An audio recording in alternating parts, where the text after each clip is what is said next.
Good evening and welcome to the Financial Week. I'm Javon Keys.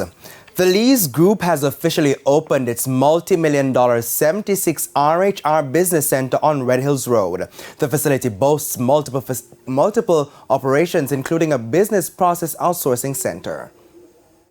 At least 15 businesses have set up shop in the new development along Red Hills Road. A representative from the Lees Group, Sharon Lee Hendrickson, says the facility, which was constructed with financing from Scotia Group, came to reality after much contemplation about what to do with the parcel of land. At least 5 years after initial plans, the facility has a mix of offerings.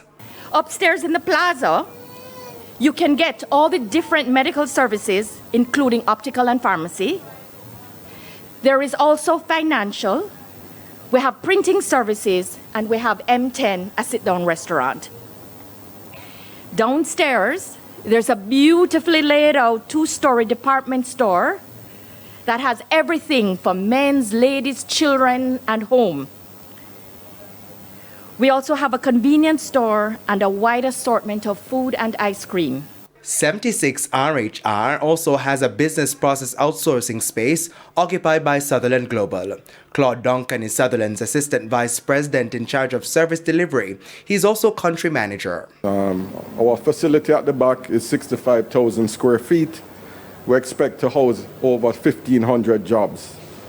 It's not 1,500 in the building all at the same time, but how it works is you may have 2 shifts. So the building have a capacity of 1,000, roughly 900 people. You have multiple shifts. So in that one facility, we'll provide about 1,500 to 2,000 jobs. The location will also serve as the company's local headquarters. Industry, Investment and Commerce Minister Auburn Hill says this will have a trickle-down effect. 1,800 jobs represent 1,800 households that will have additional income to help many members of families purchase food, pay utilities, and meet other important financial needs. It's getting right down to people and in their pockets and pots. Let's head to the foreign currency market now. The US dollar is being sold for an average $155.88. $116.09 is the going rate for the Canadian dollar. The average cost for the pound is $194.43, while the average selling rate for the euro is $165.18.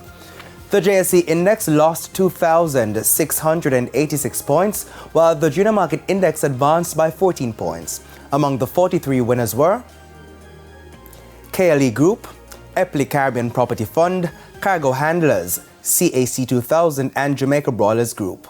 The 44 decliners included JMB Group 7.25% shares, Key Insurance, Iron Rock Insurance Company, T-Tech, and Pan Jamaica Group.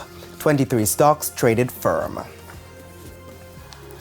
And that's the Financial Week. I'm Javon Keys. Good evening.